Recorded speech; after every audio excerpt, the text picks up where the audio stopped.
Bom, boa tarde, pessoal. Novamente agradecer a presença de todos aqui. Tenho o grande desafio de manter o nível alto das apresentações e discussões que a gente teve até agora no evento. Bom, então vamos lá.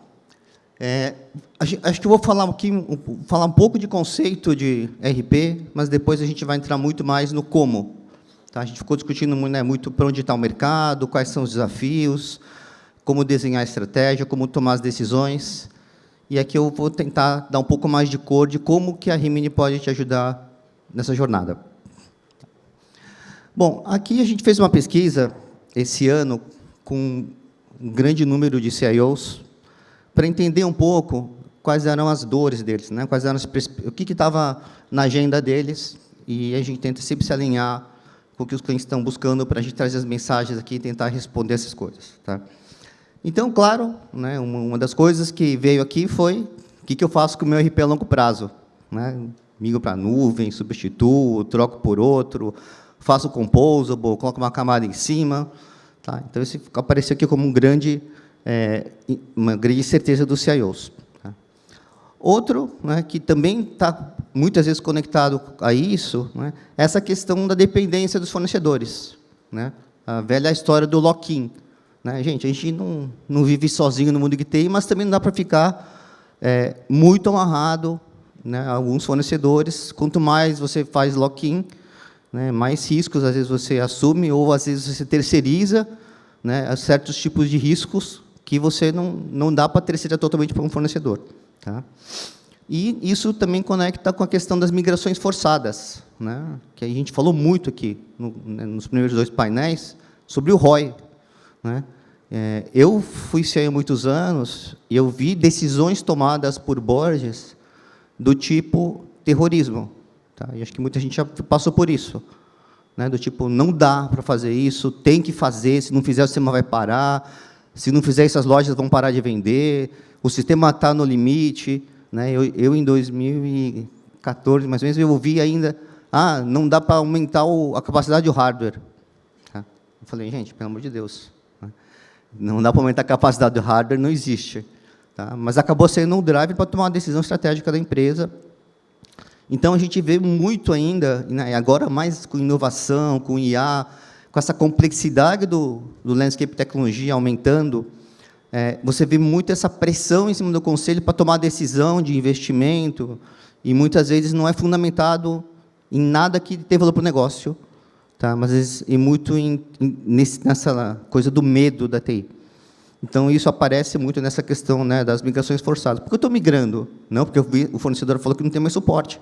Então, gente, não tem um processo, não tem uma melhoria de negócio aqui, não tem um impacto positivo. Né? É só um medo, é só o terror do vai acabar o suporte. Tá? E óbvio que aqui, né, 42%, né, que é o maior percentual, está falando de IA. Né? E aí todo mundo já deve ter visto aí nos seus LinkedIns ou nas redes, aquelas piadinhas, né, do IA, né, o que queremos com IA? Né? Não sei, né? Para quando queremos? Para amanhã. Né? É verdade, gente, está acontecendo muito. Tá? Eu falo com muitos CIOs, né? Hoje o meu papel exige que eu fale com CIOs o dia inteiro, principalmente nos eventos a gente encontra muitos CIOs ao mesmo tempo, e os problemas são muito comuns, né? Putz, eu estou fazendo aqui quase 5 pilotos de TI, mas as áreas de negócio já começaram também a fazer um monte de piloto de IA. Né? Aí, quando o cara tenta olhar, nem o CIO sabe quantas iniciativas de IA tem dentro da empresa, porque as próprias áreas de negócio tomaram a frente e começaram a fazer com algum fornecedor que ele escolheu ali, sem critério nenhum. Então, começa a proliferar. Né? Tinha um termo antigo para isso, que era o Shadow TI, né? Agora está nascendo o Shadow IA. Tá? Tem um monte de soluçõezinhas com startups, com fornecedores, com consultorias. Né? E aí, depois, gente, como é que isso vai escalar? Né? Ou um pouco do que o César falou. Como é que vai ser a governança disso? Como é que vai ser a segurança disso? Tá? Então, acho que isso tem muito a ver com com o famoso FOMO, né? Fear of Missing Out, de quero fazer, preciso fazer, se não fizer, vou fazer para trás, mas faz de uma forma muito desordenada. Tá? E, óbvio, né, o último, sempre está na agenda, otimização e redução de custos. Tá? Bom, Aqui eu não vou, acho que o Seth já falou bastante sobre como a nossa visão e os nossos 3 pilares para isso. Né? Como que hoje são os RPs? E aqui eu não vou, estou falando de um vendedor específico, tá? A gente está falando da indústria de RP como um geral. Tá?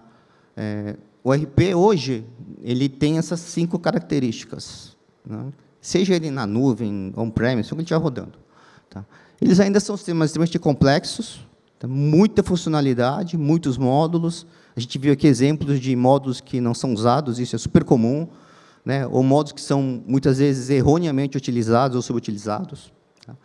Ele é pesado, porque, no final do dia, ele ainda tem um conceito de ser o One System Runs All. Então, ele é muito grande, muito pesado.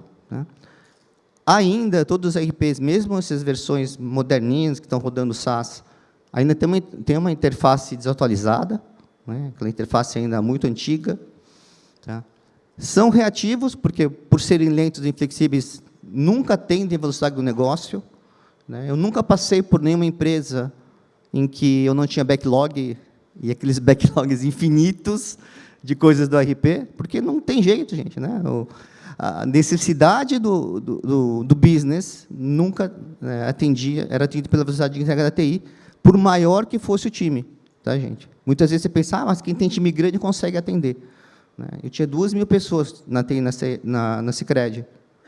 Adivinha? Tinha um backlog enorme do SAP. Tá? Então, tinha um backlog enorme de tudo. Né? Então, não é só ter dinheiro e ter pessoas. Né? O problema é um pouco do modelo. Tá? Então, com isso, também, tudo é lento, tudo é difícil. Tá? Então, o RP, eu não vou perder muito tempo aqui, gente, mas o RP ele nasceu como esse conceito, né, do One Systems para a empresa inteira. Tá? Isso lá nos anos 90, quando nasceu esse conceito do RP. Né?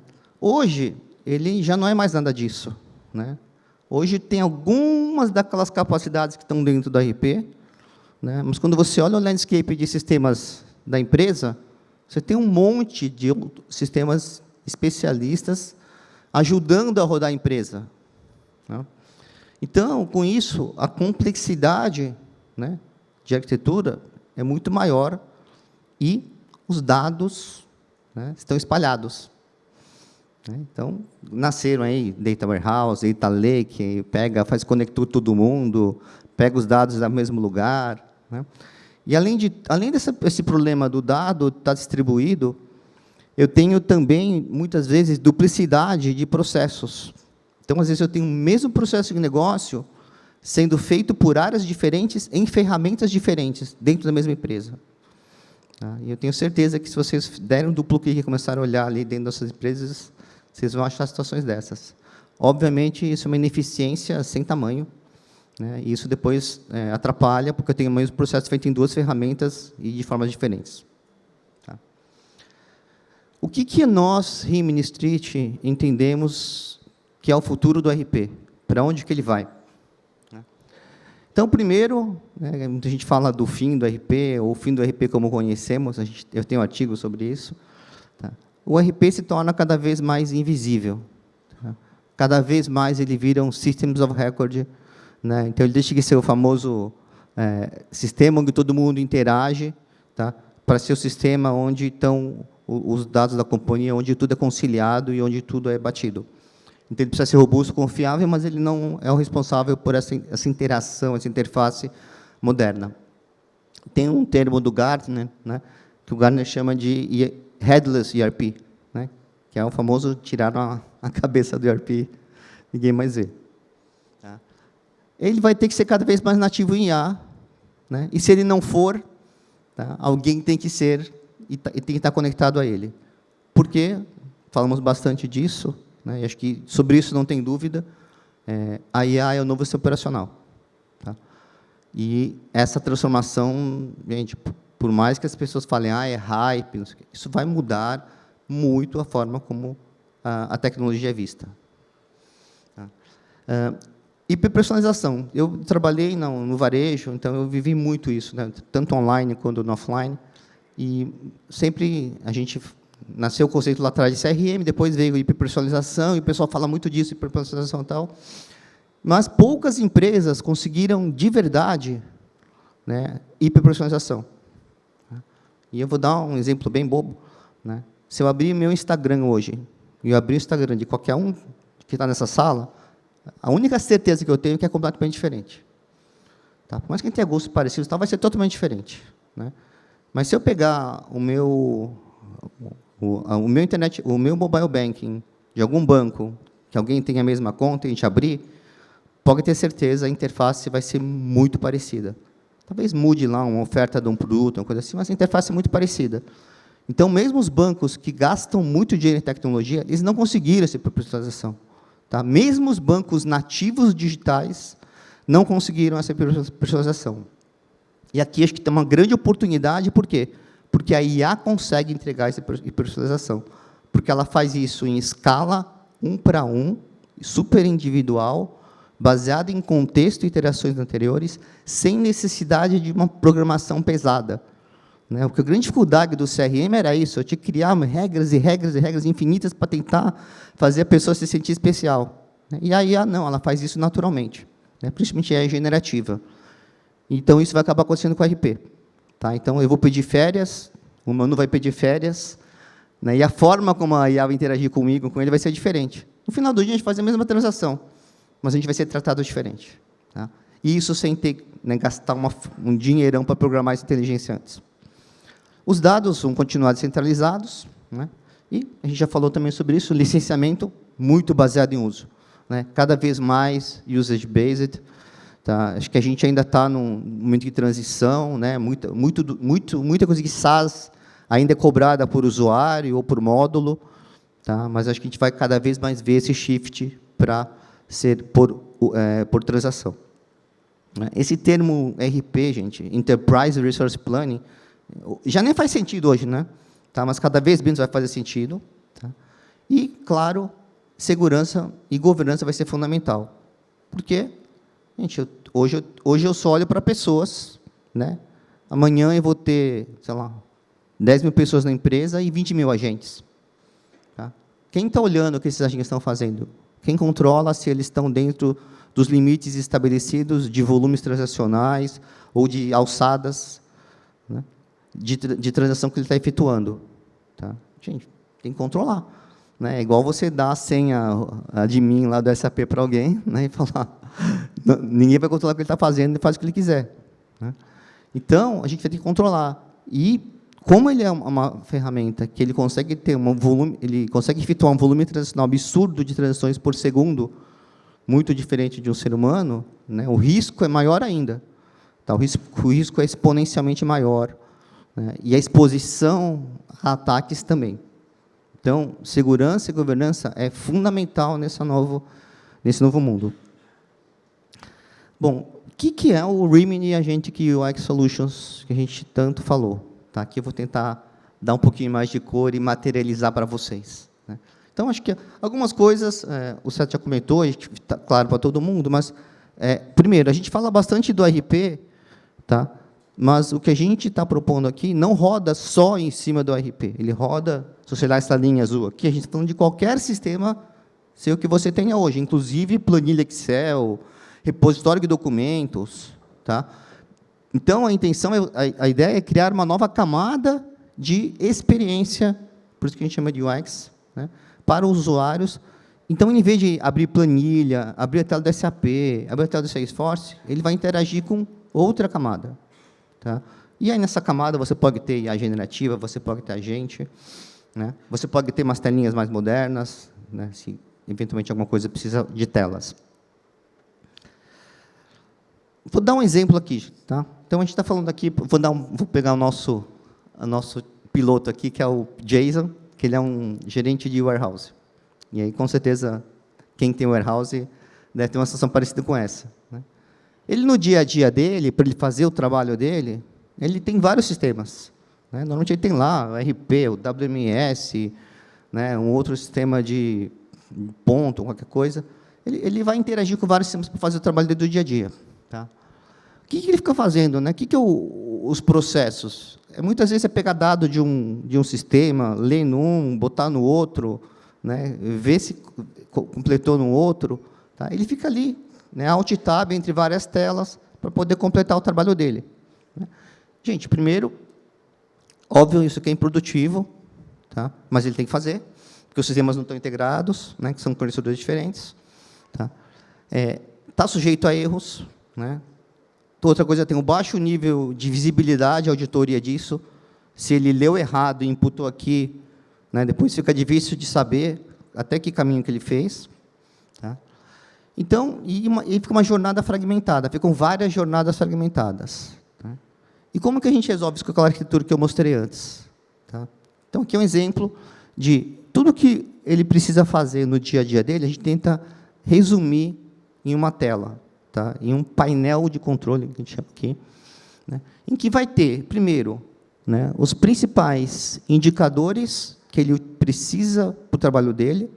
Né? Aqui eu estou falando de turnover de inventário, de taxa de stockout, tá? de precisão de forecast, tá? Que são indicadores para o dia a dia dele. Ele é cobrado por isso aqui. Né? O trabalho dele é manter isso aqui sob controle.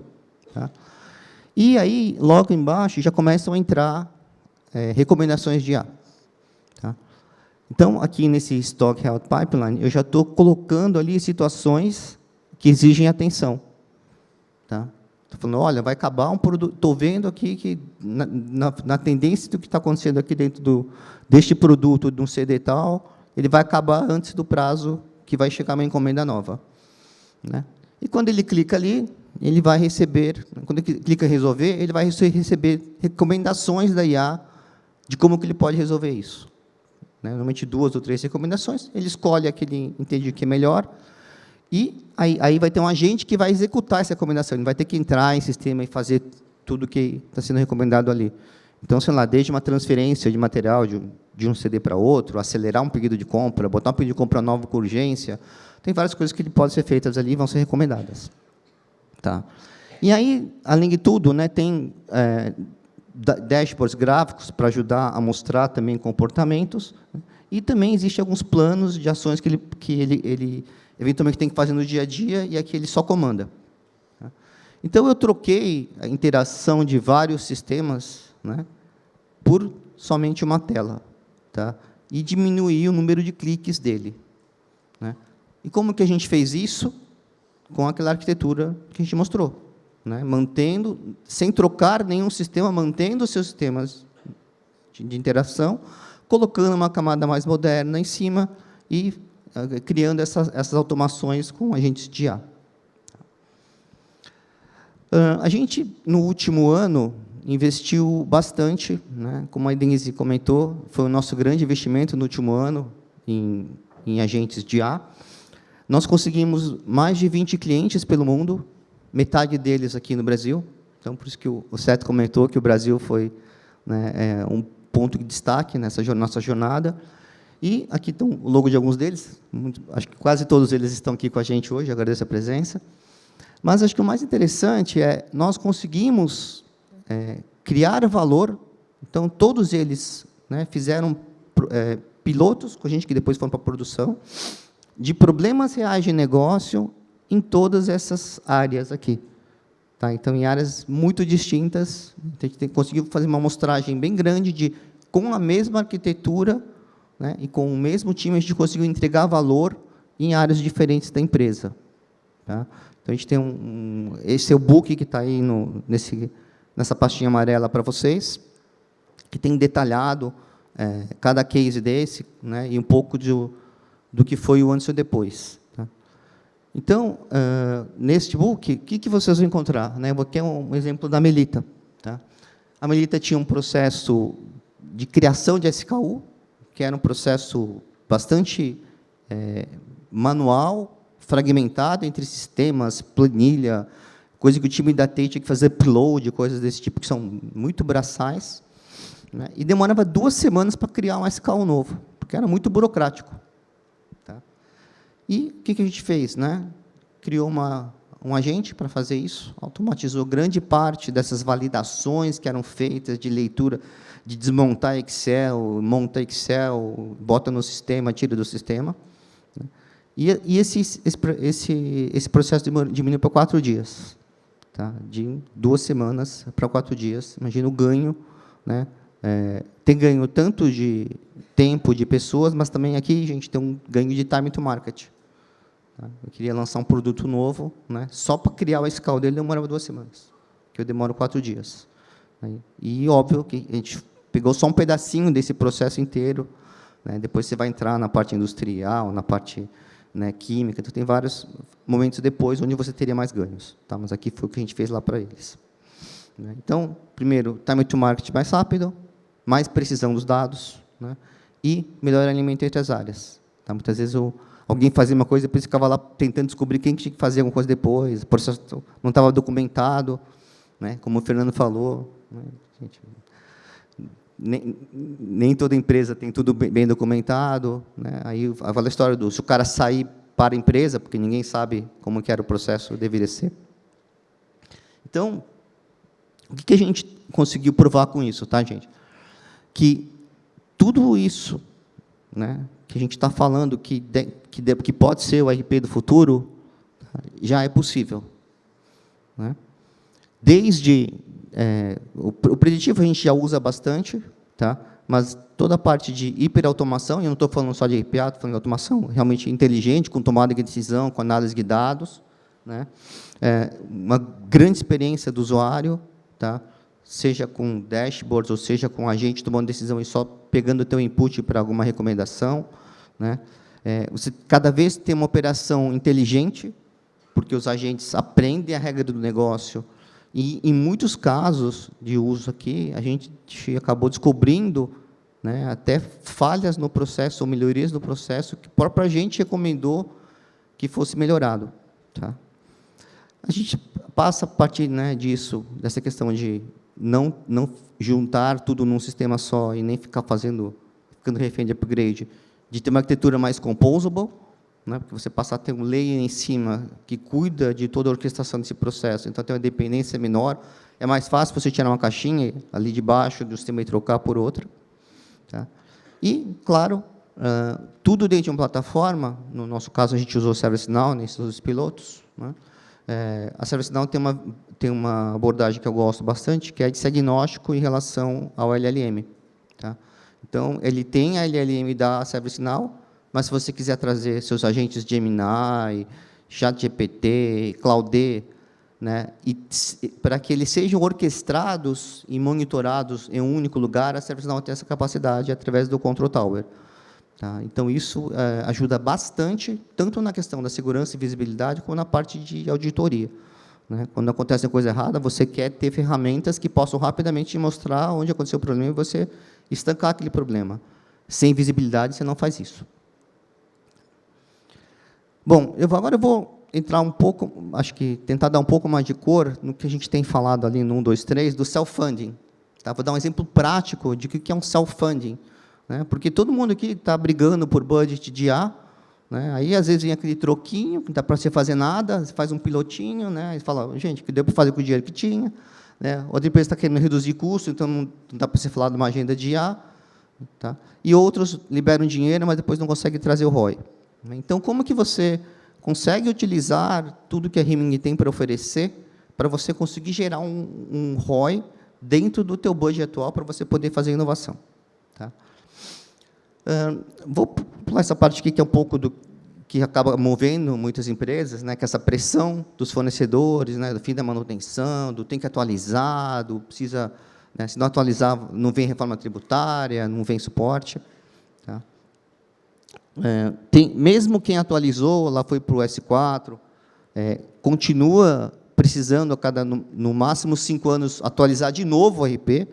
Né, isso é uma coisa que muita gente esquece, fala, não fui para subscrição agora, não precisa mais atualizar. Não precisa. Precisa sim.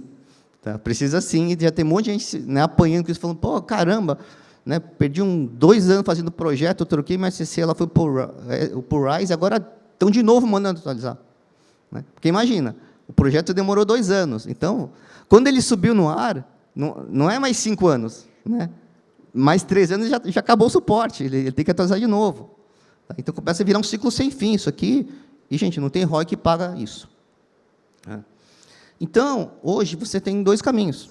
Né? Ou você segue lá o roadmap do vendor, que fica atualizando a cada 3 anos, e fazendo grandes projetos de atualização. Tá? Ou você ganha a sua liberdade, né, e vem para o nosso suporte, que a gente garante por contrato pelo menos 15 anos, no mínimo 15 anos, tá, de suporte na versão do SAP que você está. Quer dizer, por 15 anos você não precisa se preocupar com isso, você vai focar em fazer outras coisas. Tá? Então, aqui um pouco da nossa oferta, a gente tentou de uma forma mais ilustrativa, né, de o que tem dentro de uma oferta de modernização, de Rise, tá, que é aqui em azul. Né, o que eu tenho basicamente? Né, eu tenho toda a parte de infraestrutura, que eles oferecem lá, né, nuvens no GCP, no AWS, na Azure, mas gerenciadas pela SAP, tá, ponto importante. Né, toda a parte de Infra Managed Services, que a SAP também entrega, né, o suporte da SAP, o licenciamento, e aí toda aquela inovação, né, que até então chamava BTP, agora ontem parece que já mudou de nome, tá? Tem todo um pacote de produtos de inovação, né? Mas, gente, importante, né? Isso aqui é tudo bilhetado por uso. Tá? É taxímetro, quem já está usando sabe que não é barato. O que a gente oferece como alternativa? Para quê? Né, gente? Não é só para evitar a imigração, mas é para ter ROI. E eu vou mostrar isso depois. Tá?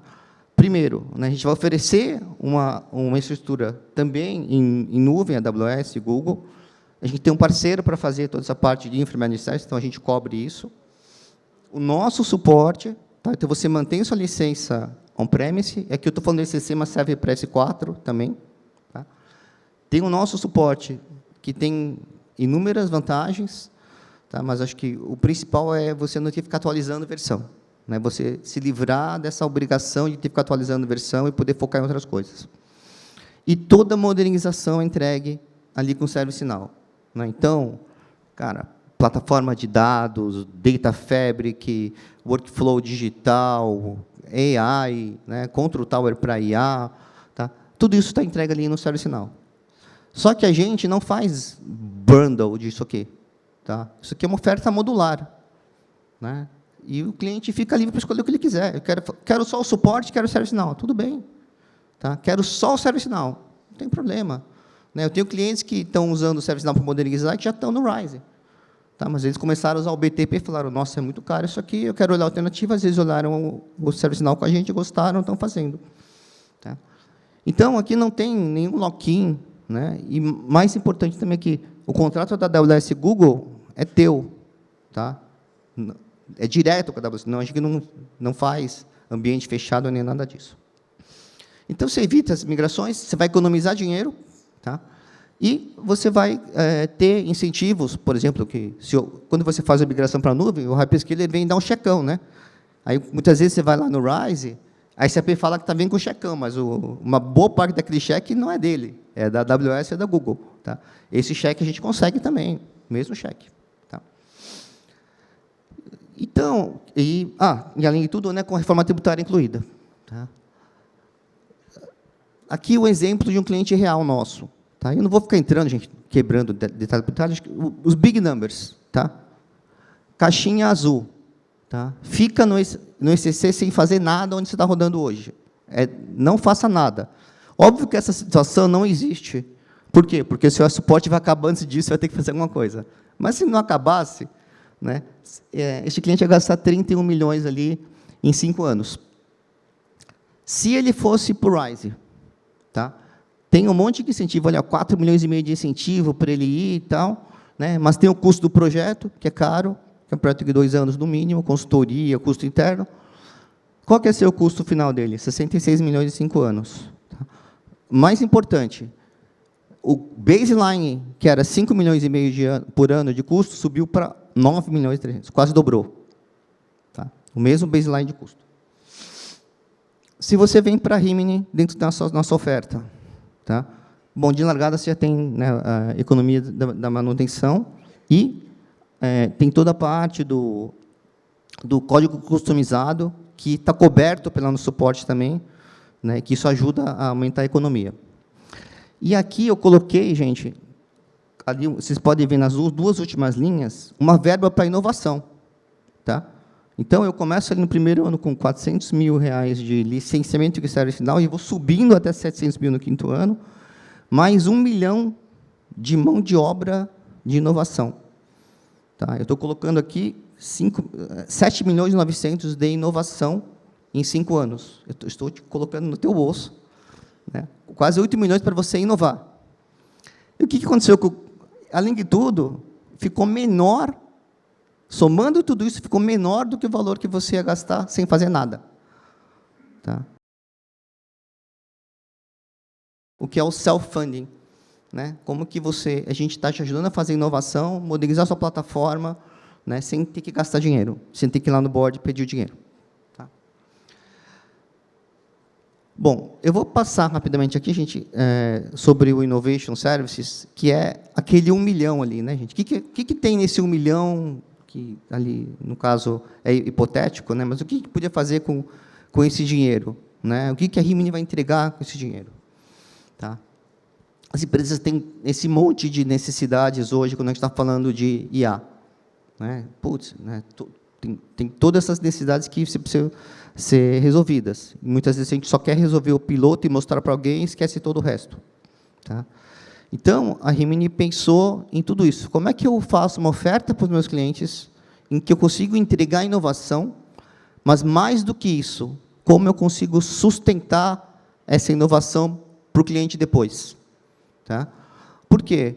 Porque parte dessa inovação pode passar por ter que fazer algum ajuste lá no SAP para criar uma transação que eu viabilizo, né, alguma modernização, pode passar por uma integração entre SAP e ServiceNow, ou pode estar puramente no ServiceNow. Né? Então, a gente criou um produto, uma oferta, que vai te cobrir o processo de negócio, independente se ele está metade no SAP, metade no ServiceNow, por aí vai. Tá? Mas, mais do que isso, né, eu te ajudo, né, inclusive, a você montar o teu portfólio, tá, de casos de uso que vão gerar valor. Muito do que o Seth comentou, quais são as 3 coisas que, se eu fizer, vão mexer o meu ponteiro, onde eu deveria focar. Né? O meu time te ajuda, inclusive, a achar essas situações. Tá? Então, com isso, o que eu vou te entregar? Vou te entregar velocidade de resolução. Todos aqueles POCs que a gente mostrou para vocês foram entregues entre 1 a 2 meses. Então, foram projetos super curtos. Né? A gente não está falando de projetos de meses, ou não, a gente está falando de projetos de semanas. A gente vai garantir essa qualidade de entrega. Tem governança e padronização, é tudo em cima da mesma plataforma, é tudo em low-code. Né? Uma coisa legal quando você trabalha com low-code, vou dar um exemplo, sei que todo mundo conhece ServiceNow aqui, mas quando você faz um processo de negócio, você cria ele visualmente. Tá? Então, você imagina a diferença de você estar criando um processo visualmente ou estar escrevendo um código ABAP para fazer um processo. Né? É muito mais rápido para criar, não precisa nem documentar praticamente, porque o próprio desenho do processo está autodocumentado ali, e a manutenção é muito mais fácil. Né? Imagina um processo lá que tem 40 etapas, você tentar olhar um código ABAP para entender o que esse negócio faz. É um pesadelo isso. Né? Agora, você abre uma tela, você tem 40 caixinhas bem amarradinhas ali, com uma sequência lógica, é muito mais fácil de você mexer nisso. Tá? E a gente entrega aqui, né, além de colocar essa solução em produção, um SLA agressivo, tá, para cuidar que esses processos seus continuem rodando em produção, e, se caso eles quebrem, a gente atue muito rapidamente em cima deles e resolva o problema. Tá? Então, aqui só um exemplo ilustrativo de como seria uma equipe, né, que recebe uma equipe nossa, que vai ter uma figura do Service Delivery Manager, que é esse SDM, né? Ele vai receber demandas de diversas áreas, o que é normal em qualquer empresa. Tá? Ele vai ajudar, junto com o cliente, né, e junto com o time, a montar essa priorização, e depois eu posso ter 1, 2 ou N squads, tá, entregando isso aqui dentro dessa plataforma já pré-definida e com essa produtividade que comentei. Né? Então, acho que se eu consigo entregar um fluxo ali em 2, 3, 4, 5, 6 semanas, né, imagina quanto eu consigo entregar num contrato de 1 ano, né, imagina se eu consigo entregar, se eu multiplicar isso por vários times, e é muito fácil multiplicar isso, tá, gente? Porque você consegue multiplicar por área ali. Então, o que a gente faz? Começa com um discovery, para identificar os melhores casos de uso, depois passa por uma gestão, né, de projetos e entrega disso, tá? E, por final, sustentar, suporte e manutenção dessa solução. Tá? Dessa forma, a gente, né, tenta fechar essa jornada toda e facilitar a vida do cliente. Né? A gente escolhe junto a arquitetura, né? Aqui busca o melhor ROI, tá? Entrega e sustenta. Okay? Bom, essa parte de contrato, acho que só para ilustrar, existe também a flexibilidade, tá? Então, a gente tenta trabalhar com horas base para facilitar, mas a gente não é travado nesse sentido, né? Então, aqui esse exemplo é só para mostrar que a gente é flexível no sentido de, putz, no começo talvez eu gaste mais horas de levantamento e menos de desenvolvimento, né? Em algum momento eu vou estar gastando mais horas de desenvolvimento, em algum momento talvez eu esteja gastando menos horas do que o baseline, tá? Mas o nosso contrato ele acomoda isso, né? Ele garante essa oscilação, né, durante o ano. Os nossos clientes já têm esse contrato com a gente, estão vivendo isso, né, para que não tenha também desperdício, né, e você possa, demitir umas horas que você não usou no mês, usar nos outros subsequentes. Bom, era isso que eu tinha para falar para vocês hoje, gente. Estourei um pouquinho o tempo, mas agradeço bastante a oportunidade.